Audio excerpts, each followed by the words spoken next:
예, 매주 월요일 시장에 대한 맥을 짚는 시간입니다. 이종우의 특별한 시선, 이종우 평론가님 모셨습니다. 어서 오십시오. 예, 안녕하세요. 지난주에 워낙 월요일 날 왔다 가셨는데 이후에 시장 흐름이 안 좋았고 예. 그래도 꽤 회복을 했습니다.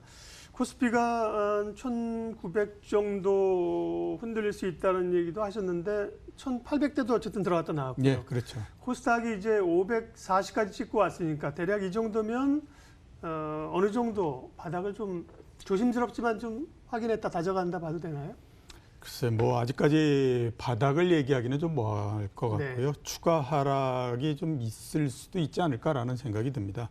대신에 하락폭 자체는 그렇게 크지 않을 것 같기 때문에 현재로서 주식을 팔려서 대응하고 이러는 것들은 좀 쉽지는 않겠지만 네. 아직까지 하락이 마무리됐다 이렇게 보이지는 않습니다. 지금 시장을 끌어내리고 있는 그 악재를 보면요, 크게 네 가지 일단 볼 수 있거든요. 하나는 이제 그 미국하고 중국 사이에 무역 분쟁이 제기된 부분, 이 부분이 이제 단기적으로 가장 크게 영향을 줬다 이렇게 볼 수가 있는데요. 이 부분을 우리가 한번 살펴보면 5월달에도 거의 비슷한 일이 있었거든요. 네. 그러니까 전격적으로 미국하고 중국 사이에 무역 분쟁이 다시 재개되는 그런 부분들이 있었는데 그 당시에 주가가 미국 시장이 8% 정도 하락을 했습니다. 지금이 다 아시는 것처럼 한 5% 정도 이렇게 하락한 상태고 우리나라도 그 당시에 굉장히 많이 하락했는데 지금 어디서부터 산정하느냐에 따라서 다르겠지만 이 일이 있고 나서부터 따져보면 한 5% 정도 이렇게 주가가 하락한 상태거든요. 상황이 훨씬 더 안 좋은 거에 대비해서 생각을 해보면 그렇게 주가가 많이 하락을 했다. 이 재료를 가지고 이런 그 생각은 들지는 않습니다. 그렇기 때문에 이 부분들이 굉장히 가변적인 형태를 가지고 있어서 무역 분쟁이 앞으로 어떻게 되느냐 하는 것들에 따라서 주가가 상당히 많이 흔들릴 가능성이 있고요. 두 번째가 이제 미국의 금리 인하인데 이번 같은 경우에 금리를 인하를 하고 난 다음서부터 주가가 상당히 많이 떨어지기 시작을 했죠. 결국 가장 크게 주식시장에 줬던 영향은 금리 인하가 이제 주가에 별로 영향을 주지 못한다라고 하는 것들을 실증해 버린 그런 상태이기 때문에 상당히 심리적으로 부담이 될 수밖에 없는 그런 상태다라고 봐야 될 것 같거든요. 거기에다가 이제 우리 시장 같은 경우에는 좀 떨어질 만큼 떨어졌다 이렇게 볼 수도 있지만 미국 시장 같은 경우에는 아직도 내려간다라고 하게 되면 내려갈 폭이 훨씬 더 많이 남아있기 때문에 미국 시장이 떨어질 때 과연 우리 시장이 안전할 수 있을 것인가 하는 것들에 대한 의문이 계속될 수밖에 없는 그런 상태다라고 보입니다. 그래서 이런 것들을 보면 주가가 그동안에 많이 떨어진 것도 사실이고 하지만은 아직 완전히 바닥에 도달했다라고 보기는 어렵기 때문에요. 조금 더 지켜보셔야 되는 게 아닌가 이런 생각이 좀 듭니다.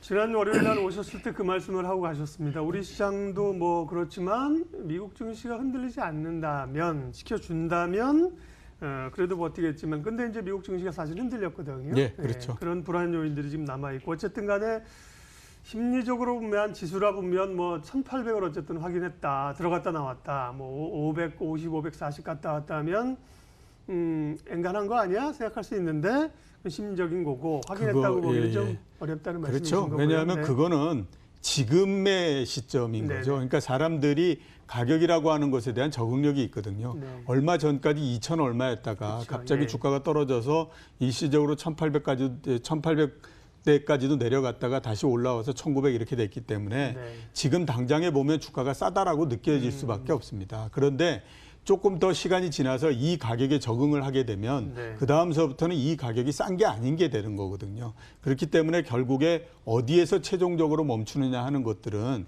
가격이 자기가 가지고 있는 약세 부분들을 충분히 반영하고 난 다음에 가격이 돼야 되는 거거든요. 그래서 지금이 바닥이다라고 하는 것들을 명확하게 알 수가 없는 그런 부분이다라고 봐요. 행태 심리학자들이 그런 걸 기준점 효과라 그러더라고요. 예, 기준점을 2000으로 잡고 있으니까 1900은 싸 보인다는 거죠. 그렇죠. 예. 그런데 수급을 좀 보겠습니다. 외국인들이 시장에 대해서 좀 부정적이고 여러 요인들로 인해서 주식을 심정적으로 좀 팔고 있다고 생각하는데 7월 자료를 보고 어쨌든 7월에는 주식을 매수한 걸로 매수했어요. 나타났습니다. 예. 네. 그 이후의 흐름들은 어떨까요? 네. 글쎄 외국인 매수보다는 반도체 매수다라고 봐야 될 것 같기 때문에 그동안에 뭐 반도체에 대해서 굉장히 많이 매수를 했지 않았습니까? 그래서 이제 그 반도체 매수라고 봐야 되는데 향후 흐름을 보면 매수가 굉장히 많이 줄어들든가 매도가 이루어진다든가 이렇게 될 가능성이 높다라고 보이는데요. 우선 반도체 주식이 가격이 상당히 많이 올라갔고요.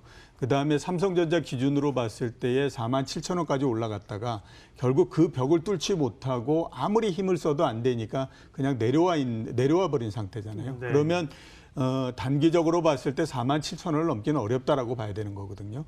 그런 상태에서 지금 43,000원 이렇게 되니까 그러면 그 사이에서 움직일 거냐, 한 4,000원 사이에서 계속 머물 거냐 하는 부분들이 이게 의문이기 때문에 당장의 반도체 주식을 더 크게 사거나 이러기는 어렵습니다. 또 하나 우리 생각해야 될 부분들은 선진국 시장, 특히 미국 시장이 이제 만약에 하락을 한다라고 하면 이 부분들은 외국인 매도를 갖고 오는 부분일 수밖에 없거든요. 외국인 같은 경우에는 선진국 시장, 특히 미국 시장이 어떻게 되느냐에 따라서 상당히 그 매매가 많이 바뀌는 형태가 되는데 앞으로 그러면 선진국 시장이 계속해서 상승할 수 있을 것이냐, 그 확률은 상당히 좀 낮다라고 우리가 볼 때에 그 부분으로 해서 매수가 들어올 부분도 그렇게 크지는 않다라고 봐야 되지 않겠습니까? 그래서 전체적으로 봤을 때는 일부 매도가 나오거나 아니면 매수가 크게 줄어들거나 이런 형태가 될 텐데 지금 많이 얘기하는 게 환율이 원화가 굉장히 절하가 됐기 때문에 그에 따라서 외국인 매도가 이루어지지 않겠느냐 뭐 이런 얘기들 많이 하지 않습니까?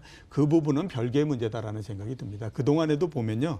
원화가 움직이는 거하고 외국인 매매 이런 것들은 그렇게 직접적인 관계를 갖고 있지 않았기 때문에 지금은 그런 부분들이 없겠지만 일단 아무튼 외국인 매수를 구성할 수 있는 요인 이 부분들로 봤을 때는 지금 좀 불리하다 이렇게 보는 게 맞겠죠. 미국 주식시장이 흔들리면 그 자금이 미국이 안 좋으니까 임원적으로 나오는 것 아니에요? 이렇게 생각할 수 있는데 그런 아직은 아니군요. 예, 그건 아니죠.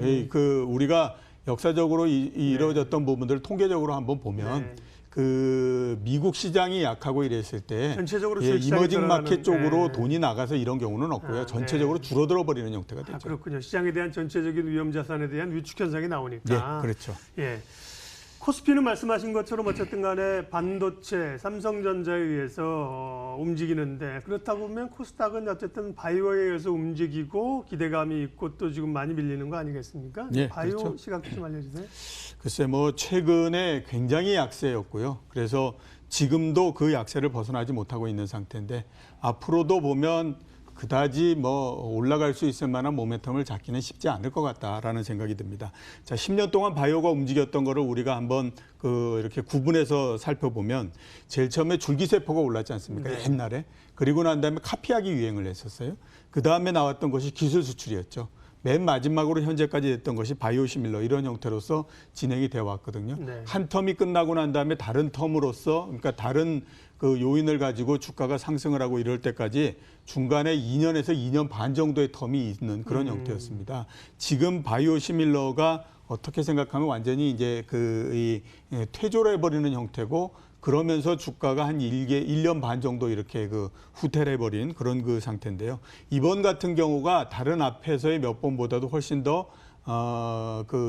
이 분위기상 이런 면으로 봤을 때는 좀 심각하다라고 볼 수가 있는데요. 이전 같은 경우에는 한 텀이 깨지면서 그다음에 그동안에 기대했던 부분들이 사라져버리는 형태가 된다고 하더라도 바이오가 가지고 있는 성장성 이런 것들이 굉장히 크다라고 생각을 했기 때문에 그런 이제 하락하고 이러는 부분들이 좀 용인이 되는 형태였었는데 이번 같은 경우는 그게 쉽지 않다라고 봐야 되죠. 왜냐하면 우선 바이오 시밀러가 현재까지 나와 있는 그림으로서는 맨 마지막 그림인데 신뢰가 거의 다 무너져 버린 형태가 돼 버렸지 않습니까? 이런 형태가 되면요. 근데 최근에 신뢰가 무너진 건 어쨌든 신약 신라젠이나 무슨 기술 수출 이런 거지 않습니까? 바이오 시밀러라기보다는? 예, 그런 네네. 것들을 다 통틀어서 예. 아무튼 바이오 이 부분들에서 그걸 했는데요.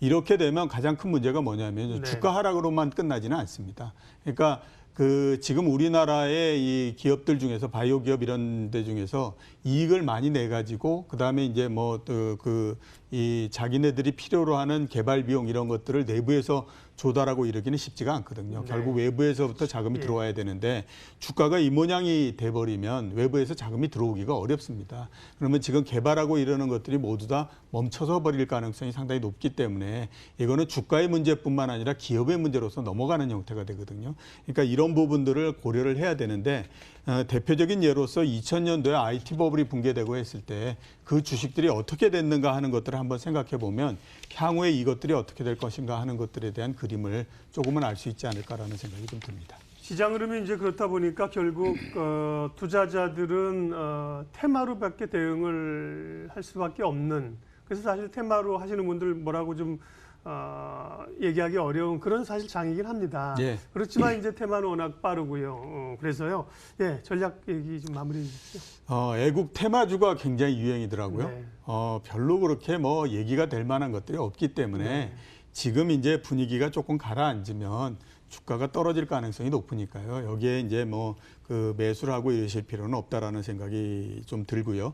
주가가 많이 떨어지고 난 다음에 그 다음에 이제 하락이 멈추고 네. 반등을 하고 이럴 때는 우선 가장 하락할 때 많이 떨어졌던 주식이 낙폭화되죠. 일단 먼저 올라갑니다.